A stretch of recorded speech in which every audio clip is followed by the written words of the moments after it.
வணக்கம் மக்களே. இன்றைக்கி நம்ம ஃபியூச்சர் vlogல காளான் பிரியாணி எப்படி செய்கிறதுன்னு தாங்க பார்க்க போகிறோம். வாங்க வீடியோக்குள்ளே போகலாம்.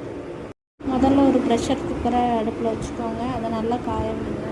அதில் 2 டேபிள் ஸ்பூன் எண்ணெய் சேர்த்துக்கோங்க. பட்டை, கிராம்பு, சோம்பு, ஏலக்காய், பிரியாணி இலை, கசகசா எல்லாம் உள்ளே சேர்த்துக்கோங்க.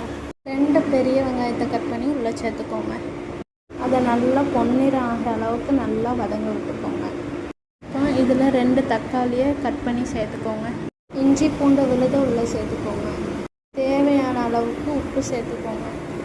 நீங்கள் மிளகா வேணாலும் சேர்த்துக்கலாம். இப்போ நல்லா எல்லாத்தையும் வதக்கி விட்டுக்கோங்க. 1 சிட்டிகை மஞ்சள் பொடி, 1/2 table spoon garam masala, 1/2 table spoon வத்தல் பொடி. இது கூட இப்போ கட் பண்ணி வச்சுருக்க காளானையும் உள்ளே சேர்த்துக்கோங்க. இது கூட கொஞ்சோண்டு தயிர் சேர்த்துக்கிறேன். நீங்கள் வேணால் எலுமிச்சஞ்சாறு கூட சேர்த்துக்கலாம் புளிப்புக்காண்டி. இப்போ எல்லாத்தையும் நல்லா கிளறி விட்டுக்கோங்க. காளானில் உள்ள தண்ணி நல்லா பிரிஞ்சு வர்ற அளவுக்கு நல்லா வேக விடுங்க. நான் நார்மல் ரைஸ் தாங்க எடுத்திருக்கேன். அதை 10 to 15 மினிட்ஸ் ஊற வச்சு எடுத்திருக்கீங்க அலசி. இப்போ அரிசியை உள்ளே சேர்த்துருவோங்க. 3/4 உலக்கு அரிசிக்கு நான் 3 கிளாஸ் தண்ணி சேர்த்துக்கிறேங்க. இப்போ எல்லாத்தையும் நல்லா கிண்டி விட்டுக்கோங்க. 1 கொத்து கொத்தமல்லியும் 1 கொத்து புதினாவும் சேர்த்துக்கோங்க. இப்போ ஒரு தடவை நல்லா ஃபுல்லாக கிளறி விட்டுருங்க.